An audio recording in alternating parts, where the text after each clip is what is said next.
ஒரு பெண் அவங்களோட ஆயுளில் 5 to 6 வருஷம் கிச்சன்லேயே இருக்காங்களாம்மா. இது ஒரு ரீசன்ட் சர்வேல சொல்லியிருக்காங்கங்க.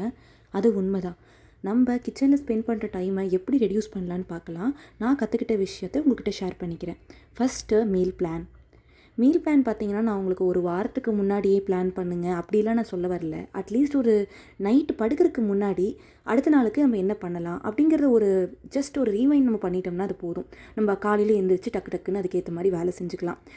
மீல் பிளான் நம்மளால் இந்த மாதிரி எழுத முடியலனா கூட நம்ம என்னென்ன இந்த வாரத்துக்கு நம்ம பண்ண போகிறோம் அப்படிங்கிற மாதிரி நம்ம பிக்சரைஸ் பண்ணிவிட்டு அதுக்கேற்ற மாதிரி நம்ம காய்கறியெல்லாம் வாங்கி ஃப்ரிட்ஜில் ஸ்டோர் பண்ணிக்கலாம். நான் வீக்லி என்னென்ன ரொட்டீன் பண்ண போகிறேன், என்னென்ன ஃபுட்டு கொடுக்க போகிறேன், என்னென்ன ஃப்ரூட்ஸ் கொடுக்க போகிறேன், எது சோக் பண்ணணும், எது சோக் பண்ண வேணாம் அப்படிங்கிற மாதிரிலாம் கரெக்டாக பிளான் பண்ணி நான் போட்டு வச்சுப்பேன். Second, note the recipe. Recipe note ரொம்ப முக்கியங்க. நம்ம சில நாள் செம்மையாக ஒரு ரெசிபி பண்ணியிருப்போம். அது சிலர் நல்லா இருக்குன்னு சொல்லியிருப்பாங்க. அதுவே அடுத்த தடவை பண்ணும்போது நம்மளுக்கு அதே மாதிரி வராது. ஸோ நம்ம நல்லா பண்ணியிருக்கோம் அப்படிங்கிறது தெரிஞ்சிச்சு, யாராவது ஒருத்தவங்க அப்ரிஷியேட் பண்ணாங்கன்னா டக்குன்னு அதை போய் அந்த ரெசிபியை நோட் பண்ணி எழுதி வச்சுப்பேன். என்ன பண்ணேன், என்ன வித்தியாசமாக பண்ணேன் அப்படிங்கிற மாதிரி. இந்த மாதிரி இந்த ஏன் கலர் கலராக இருக்குது நோட்டுன்னு பார்த்தீங்கன்னா, வெஜ்ஜு, நான்வெஜ்ஜு, பேக்கிங் இந்த மாதிரி நான் பிரித்து அதில் நோட் பண்ணி வச்சுப்பேன். டைம் இருக்கும்போது அதை ஒரு புக்காக அந்த மாதிரி போட்டு நான் நீட்டாக மெயின்டைன் பண்ணி எழுதி வச்சுப்பேன். ஸோ நான் போய் இந்த யூடியூப்பில் எந்த சேனலில் பார்த்தேன் அப்படின்லாம் தேட தேவையில்ல. இந்த ரெசிபி எனக்கு செட் ஆயிடுச்சு, இனிமேல் நான் இதுதான் ஃபாலோ பண்ண போகிறேன் அப்படிங்கிற மாதிரி நான் ஃபாலோ பண்ணிப்பேன். இது கரெக்டாக குயிக்காக இருக்கும், நம்மளுக்கு ஹெல்ப்ஃபுல்லாக இருக்கும். நீங்கள் கண்டிப்பாக என்னை திட்டுவீங்க, டைம் வேஸ்ட் பண்ண வேணான்னு சொல்லிட்டு இப்படி ஃபேர் நோட் போட்டு எழுதுறீங்களே அப்படின்னு.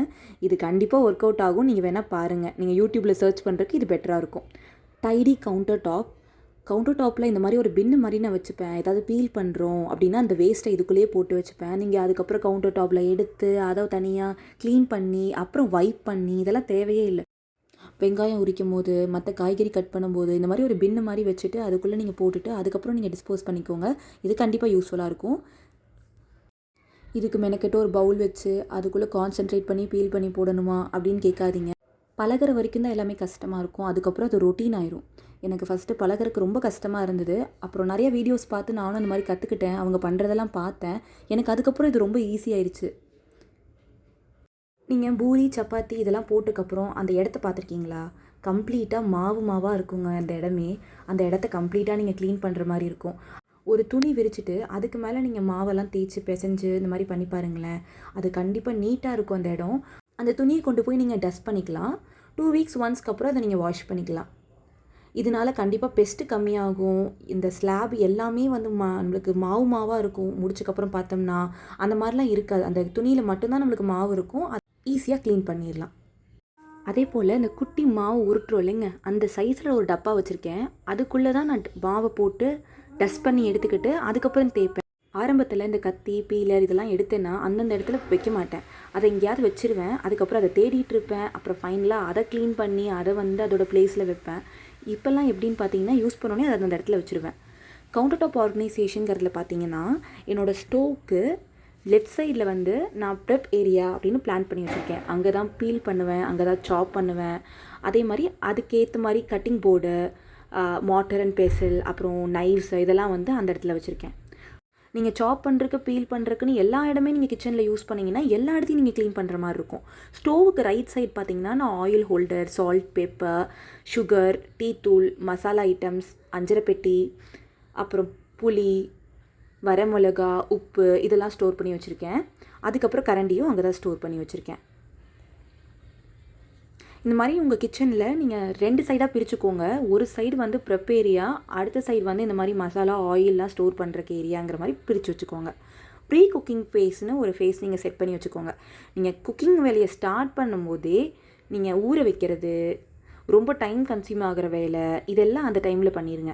இப்போ நான் கிச்சனுக்கு வந்த உடனே ஃபஸ்ட்டு வேலையாக அரிசி தான் ஊற வைப்பேன். ஏன்னா அது நம்மளுக்கு ஊறி ரெடி ஆகிறதுக்குள்ளே நம்மளுக்கு டைம் கரெக்டாக இருக்கும். இந்த மாதிரி டைம் கன்சியூமிங் வேலையெல்லாம் நீங்கள் ஃபஸ்ட்டு முடிச்சுருங்க. மற்ற குட்டி குட்டி வேலையெல்லாம் நீங்கள் பேரலாக பண்ணிக்கோங்க. இந்த அரிசி கழுவுன தண்ணி பார்த்திங்கன்னா, நான் ஏன் பக்கெட்டில் ஊற்றி வைக்கிறேன்னா, நான் அதுக்கப்புறம் அதை நான் செடிக்கு ஊற்றிடுவேன். நான் வீட்டு தோட்டம், காய்கறி இதெல்லாம் வளர்த்திட்ருக்கேன். இந்த அரிசி கழுவுன தண்ணி ரொம்ப அதுக்கு நரிஷிங்காக இருக்கும். ஸோ அதனால் கழுவ அப்படியே அதை ஒரு பக்கெட்டில் எடுத்து வச்சு அதுக்கப்புறம் வச்சுருவேன். குக்கர் யூஸ் பண்ணுறது ரொம்ப ரொம்ப பெஸ்ட் ஐடியாங்க. எந்த மீலாக இருந்தாலும் சரி, நீங்கள் காய் வேக வைக்கிறக்கோ, பருப்பு வேக வைக்கிறக்கோ, அரிசி வேக வைக்கிறக்கோ எல்லாமே நீங்கள் குக்கரில் பண்ணிட்டீங்கன்னா உங்களுக்கு டைம் சூப்பராக கன்சியூம் ஆகும். அப்புறம் ப்ரீ கட்டிங். இப்போ பார்த்தீங்கன்னா க்ளீனிங் பண்ணுற வெஜிடபிளை அப்புறம் கட் பண்ணி வைக்கிற வெஜிடபிள்லாம் நீங்கள் கட் பண்ணி க்ளீன் பண்ணி வச்சுக்கோங்க. நான் ஃப்ரிட்ஜில் என்னென்னலாம் ஸ்டாக் பண்ண போகிறேனோ அது எல்லாமே நல்லா கழுவி ட்ரை பண்ணி அதுக்கப்புறம் ஃப்ரிட்ஜில் வச்சுருவேன். எப்படின்னா வாரத்தில் ஒரு நாள் நான் சந்தைக்கு போகிறேன்னா காய்கறி எல்லாம் வாங்கிட்டு வந்து ஒவ்வொன்றும் தனித்தனியாக கழுவி காய வச்சு அதுக்கப்புறம் ஃப்ரிட்ஜில் ஸ்டோர் பண்ணிடுவேன். காய வைக்கிறதுனா வெயிலில் போட்டு காய வைக்கிறது இல்லை, நான் ஜஸ்ட் அந்த தண்ணி போகிற அளவுக்கு அதை ட்ரை பண்ண விட்டுட்டு அதுக்கப்புறம் நான் ஃப்ரிட்ஜில் ஸ்டாக் பண்ணிடுவேன். என்னென்ன வேணுங்கிறத வந்து மீல் பிளானை ஃபாலோ பண்ணிவிட்டு அதை மட்டும் வாங்கிக்கிட்டிங்கன்னா பெட்டராக இருக்கும். சில காய்கறிலாம் நம்ம கட் பண்ண முடியாது காலையில் எந்திரிச்ச உடனே. வெண்டைக்காய், கீரை இதெல்லாம் வந்து நீங்கள் முன்னாடியே கட் பண்ணி வச்சுக்கிட்டிங்கன்னா அது பெட்டராக இருக்கும். உங்களுக்கு காலையில் டக்கு டக்குன்னு நீங்கள் டைமை வந்து கன்சியூம் பண்ணுறதுக்கு ஈஸியாக இருக்கும். இந்த சாப்பரோட லிங்க் எல்லாம் கேட்டிருந்தீங்க. லாஸ்ட் வீடியோலையும் நான் மென்ஷன் பண்ணியிருந்தேன். இது அஞ்சலியோட சாப்பர். அஞ்சலியோட மினி சாப்பர் தான் இது. இதுக்கும் கொஞ்சம் பெரிய சைஸும் இருக்குது. நீங்கள் எனக்கு பிளாஸ்டிக் சாப்பர் வேணாம், எனக்கு பிளாஸ்டிக் வந்து ரொம்ப ஹசார்டாக ஃபீல் பண்ணுறேன் அப்படின்னு நீங்கள் நினச்சிங்கன்னா அஞ்சலி பிராண்டில் எனக்கு தெரிஞ்ச இல்லை, நீங்கள் வேறு பிராண்டில் உடன் சாப்பர் இதே மாதிரியே அவைலபிள் இருக்குது. நான் அதோட லிங்க்கும் உங்களுக்கு வேணும்னா நான் அனுப்புகிறேன். அதுவும் பெட்டராக இருக்கும். நான் அந்த சாப்பர் வந்து நெக்ஸ்ட் வீடியோவில் நான் உங்களுக்கு அப்லோட் பண்ணுறேன். இது வந்து ரொம்ப ஃபாஸ்ட்டாக கட் பண்ணுறதுக்கு நம்மளுக்கு ஈஸியாக இருக்கும்.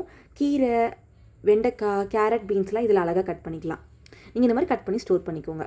ஃபைனலாக ரைட் டூல்ஸ் யூஸ் பண்ணுறது ரொம்ப முக்கியங்க. என்கிட்ட ஃபுட் ப்ராசஸர்லாம் இல்லை, பட் ஆனால் இந்த எலக்ட்ரிக் கட்டர் இருக்குது, லைக் சாப்பர் இருக்குது. இந்த சாப்பர்னால எனக்கு கேரட் கட் பண்ணுறதா இருக்கட்டும், பீட்ரூட் கட் பண்ணுறதா இருக்கட்டும், எல்லாம் பொடி பொடியாக செம ஃபாஸ்ட்டாக கட் பண்ணி கொடுத்துரும். நான் நார்மல் சாப்பரும் வச்சுருந்தேங்க, அந்த கையில் பிடிச்சி புல் பண்ணுற மாதிரி இருக்கும்ல, அதை நான் வச்சுருந்தேன். அது சீக்கிரம் வந்து போயிடுது. நான் 2 டைம்ஸ் பர்ச்சேஸ் பண்ணேன், 2 டைம்ஸும் அது வேஸ்ட் ஆயிடுச்சு. அதனால இந்த தடவை வந்து நான் எலக்ட்ரிக் சாப்பராக வாங்கிக்கிட்டேன்.